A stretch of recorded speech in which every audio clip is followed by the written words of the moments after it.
4 নম্বর স্থায়ী জাহান্নামী হওয়ার কারণ হচ্ছে উপহাস করা, ঠাট্টা করা। হ্যাঁ, কাকে নিয়ে? আল্লাহকে নিয়ে। আমাকে আপনাকে নিয়ে, আমাকে আপনাকে নিয়ে কেউ যদি ঠাট্টা করে এমনি, তাহলে সে ফাসিক, পাপিষ্ট, কিন্তু মুসলিম। কিন্তু আল্লাহকে নিয়ে কেউ যদি উপহাস করে, ঠাট্টা মজাক করে, অথবা আল্লাহর দ্বীনকে নিয়ে, অথবা আল্লাহ রসুল সাল্লাল্লাহু আলাইহি ওয়াসাল্লামকে নিয়ে। রাসূলুল্লাহ সাল্লাল্লাহু আলাইহি ওয়াসাল্লামকে অনেক মুনাফিক মুসলিম সমাজের, ধরেন জন্মসূত্রে সে মুসলিম, রাসূলুল্লাহ নাউজুবিল্লাহ, সে কি ছিল? নারী লোভী ছিল, নাউজুবিল্লাহ। এ কথা বলছে না? বলছে না? কেন 53 বছর বয়সে, 50 বছর বয়সে তিনি একটা কচি মেয়েকে বিয়ে করলেন? আর কাফের সে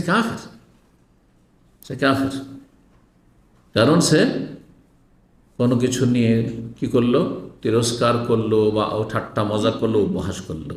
এক কথাই কোনো কিছু নেই। আমাকে নিয়ে কেউ যদি ঠাট্টা করে তাহলে ফাসেক হবে, কিন্তু আমার দাড়ি নিয়ে কেউ যদি ঠাট্টা করে, এটা আমি নই, এটা ইসলাম, সেই জন্য কাফের হয়ে যাবে। ভালো করে শুনে, টাকনার ওপরে কাপড়, তাই নিয়ে আপনাকে নিয়ে কি করছে? উপহাস করছে। কিরে, লাদেন হয়ে গেছিস নাকি? বলছে না, এক শ্রেণীর লোক আছে, কাফের হয়ে যাবে। ভালো করে শুনেন, কারণ এটা আমাকে করছেন না, এটা ইসলামের পোশাককে করছে। কারণ টাকার নিচে নিয়ে যাও হারাম, কাবিরা গুনাহ, সেই জন্য আমি ওপরে করেছি। নাহলে তোমার মতো যদি এই বাধা নিষেধ না থাকতো, জাহান্নামের ভয় না থাকতো, তাহলে আমিও টাকার নিচে নামিয়ে দিতাম। বোঝা গেছে না? আমার ইবাদত বন্দিকে নিয়ে, আমার ধর্মকর্মকে নিয়ে কেউ যদি ঠাট্টা করে, তো সেটা আমাকে ঠাট্টা করা হবে না। কিন্তু আমার শাকল সুরাত, আকার, রূপ, চেহারা, চলাফেরা ইত্যাদি নিয়ে করে, সেটাতে সে ফাসেক, কাফের হবে না। তখন দুটোতে পার্থক্য রয়েছে। সূরা তাওবার আয়াত 65-66 আল্লাহ বলছেন, ওয়ালাইন সালতাহুম, এই মুনাফিকরা যারা রাসূলুল্লাহ সাল্লাল্লাহু আলাইহি ওয়াসাল্লামকে নিয়ে, সাহাবায়ে কেরামকে নিয়ে মাঝে মাঝে তারা ঠাট্টা উপহাস করে, তাদেরকে যদি জিজ্ঞাসা করো যে কেন এই কাজ করলে, কেন বললে যে এই মুহাম্মদ সাল্লাল্লাহু আলাইহি ওয়াসাল্লামের সাথী সঙ্গীরা পেটুক,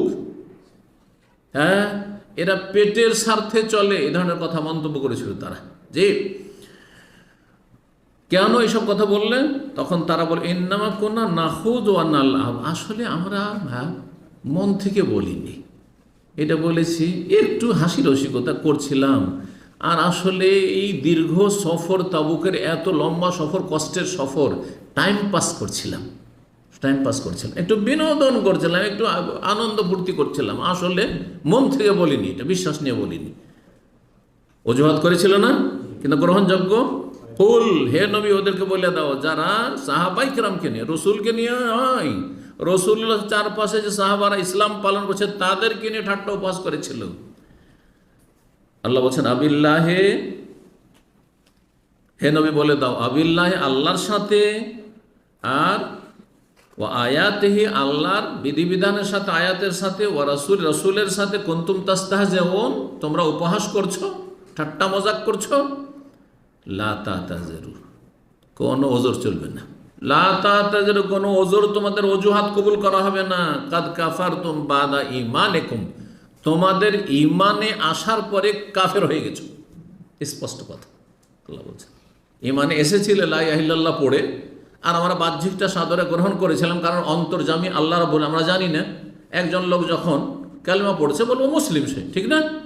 কিন্তু সে কালেমা পড়ার পরে যদি ইসলামকে নিয়ে, ইসলামের রসুলকে নিয়ে, ইসলামের বিধিবিধান নিয়ে, কোরআনের আয়াত নিয়ে, অথবা রসুলের হাদিস নিয়ে যদি ঠাট্টা উপহাস করে, তাহলে কাদ কাফারতুম বাদা ঈমানিকুম, ঈমানে আসার পরে, বা জন্মসূত্রে মুসলিম ছিলে, তোমার বাবা মুসলিম, মা মুসলিম, 14 পুরুষ মুসলিম, কিন্তু স্কুল কলেজ পড়ে মনে করলে যে আমি কি যে হয়ে গেলাম, ইসলামকে নিয়ে ঠাট্টা উপহাস শুরু করলে, ইসলামের রসুলকে নিয়ে ঠাট্টা উপহাস শুরু করলে, ইসলামের বিধিবিধান নিয়ে ঠাট্টা উপহাস করা শুরু করলে, কাদ কাফারতুম বাদা ঈমানিকুম, মুসলিম গর্ভে জন্ম নিয়েও কাফের হয়ে গেলে, আল্লাহ বলছে কাফের, স্থায়ী জাহান্নামী। তাহলে কি করলে? ইস্তিহজা, ঠাট্টা উপহাস করলে ইসলামকে নিয়ে, ইসলামের সাথে সম্পর্কিত যা কিছু, ইসলামকে নিয়ে মানে আল্লাহকে নিয়ে, আল্লাহ রসুলকে নিয়ে, আর ইসলামের দিন, ইসলামকে নিয়ে কোনো বিধিবিধান নেই।